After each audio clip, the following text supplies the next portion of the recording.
Good morning students. I hope आप लोग ने लास्ट लेक्चर जैसा बताया था मैंने IUPAC नेम पढ़ा होगा। ओके, रिवाइज किया होगा उसे, और अगर नहीं किया है तो आई वुड स्टिल से कि after this lecture you must go to YouTube और your 11th standard text book to study nomenclature. Okay, और जो हम पढ़ेंगे आज उसे प्रैक्टिस में लेके आना अपने। ठीक है, सो नॉमेनक्लेचर यानी IUPAC नेमिंग सिस्टम। तो हम उसका हमारे कंपाउंड का नेमिंग कैसे करेंगे हम वो आज पढ़ेंगे। ठीक है, कंपाउंड हमारे पास दो टाइप के हैं, हेलो एल्केन्स एंड हेलोरिन्स। ठीक है, देखो हम जो बोल रहे हैं haloalkanes and haloarenes, so these are general and common name. General and common name, general यानी कि पूरे क्लास ऑफ कंपाउंड को हेलो एल्केन्स बोल रहे हैं, halogen group, and alkanes alkyl group. ठीक है, एंड हेलो रीन्स में भी सेम वही हो रहा है, hello for halogen group and reigns for other benzene और अदर ग्रुप, एरोमेटिक ग्रुप्स आएगा। ठीक है, चलो स्टार्ट करते हैं फॉर्मूले कैसे होता है ये। Alkyl halide. First, common names of alkyl halide are derived by naming alkyl group followed by name of halide. ठीक है, पहला जो ग्रुप ऑफ कंपाउंड है अल्काइल हलाइड्स, सिंपली बोल रहे हैं हम,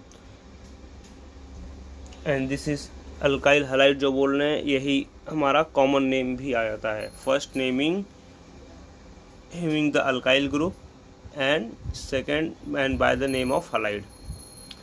और IUPAC system of nomenclature, alkyl halide are named as hello substituted hydrocarbon. ठीक है, जैसे देखो फर्स्ट वाला कंपाउंड एन प्रोपाइल ब्रोमाइड, इसमें प्रोपाइल जो अल्काइल ग्रुप है वो पहले लिखा and then halogen group bromide. और IUPAC नेमिंग सिस्टम है, हम ने वन ब्रोमोप्रोपेन। आई होप आपको पता होगा, याद होगा कि 1 क्यों लिखा हुआ है यहाँ पे, बिकॉज जिस कार्बन एटम से हेलोजन ग्रुप अटैच्ड है उसे लीस्ट नंबर दिया जाना चाहिए, लीस्ट पॉसिबल नंबर। ओके, तो ये याद रख लो, जिस ग्रुप को हेलोजन एटम अटैच है उसे लीस्ट पॉसिबल नंबर दिया जाना चाहिए। अभी डबल बॉन्ड अगर ट्रिपल बॉन्ड आया तो क्या किया जाना चाहिए होगा, बाद में बताता हूँ। If there are only single bonds in the chain, तो ठीक है। Then second group is isopropyl chloride. ठीक है, 1 2 3 carbon atom, so propane, so propyl and isopropyl chloride, और 2 chloropropane. Third is isobutyl chloride और 1 chloro 2 methyl propane. okay, now for aromatic ring compound देखो कैसे है। Bromine, bromobenzene, simply IUPAC name is because bromine is attached, but if more than one bromine is attached then 1,3-dibromobenzene for IUPAC name। और Meta, देखो इसमें 3 word use करते हैं, ortho, Meta और para. ठीक है, और ये तीनों भी जाना है हमें एंटी क्लॉकवाइज में ही जाना है। तो फर्स्ट जो ऊपर की तरफ बेंजीन है वो ऑर्थो बेंजीन है, देन एंटी क्लॉकवाइज जाना है आपको।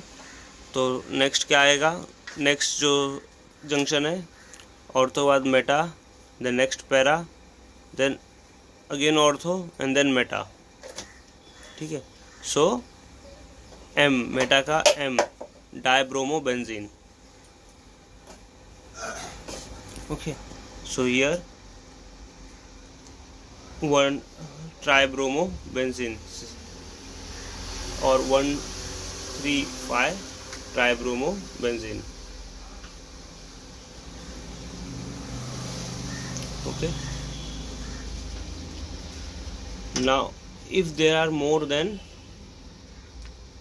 one halogen atom in the group, okay, तो हम उसे कैसे नेम करेंगे। Dihalo compounds having both halogen atom are further classified as geminal halides और gem dihalides when both the halogen atoms are present on the same carbon atom. ये याद रखना आप लोग, ठीक है। ये जो स्टेटमेंट मैं अगेन रीड कर रहा हूँ, आप लोग मार्क करो, इसे लर्न करो। डाई हैलो कंपाउंड मतलब ऐसे कंपाउंड जिसमें दो हैलोजन ग्रुप एग्जिस्ट करते हैं, अगर वो सेम हैलोजन एटम पे प्रेजेंट हैं, सेम कार्बन एटम पे प्रेजेंट हैं, then it is called as gem dihalides और geminal dihalides of the chain, and vicinal halide or vicinal when halogen atoms are present on adjacent carbon atom। और अगर adjacent carbon atom पे मतलब दो halogen group हैं but अलग अलग carbon atom पे present है which are adjacent to each other, then it is called as vicinal halides। Example देखो शो किया हुआ है इथिलीडीन क्लोराइड का, both the halogen group are present on the same carbon atom, both chlorine and ethylene dichloride CL on adjacent atom। Okay, अब दोनों के common naming में बहुत फ़र्क है जो कि आप लोग देखिएगा। इथिलीडीन क्लोराइड है, ठीक है, यहाँ पे इथिलीन डाइक्लोराइड। ये अकॉर्डिंगली उनके IUPAC नेमिंग का सिस्टम तो सेम ही है, 1,1 डाइक्लोरो इथेन और 1,2 dichloro ethane.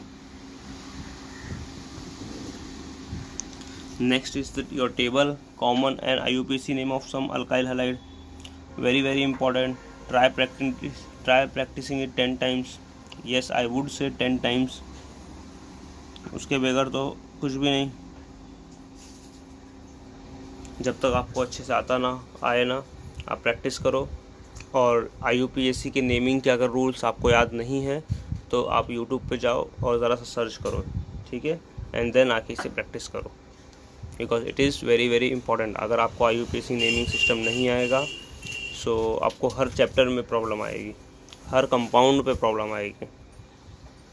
Okay, so next lecture में हम about preparation of alkyl halides देखेंगे। ओके,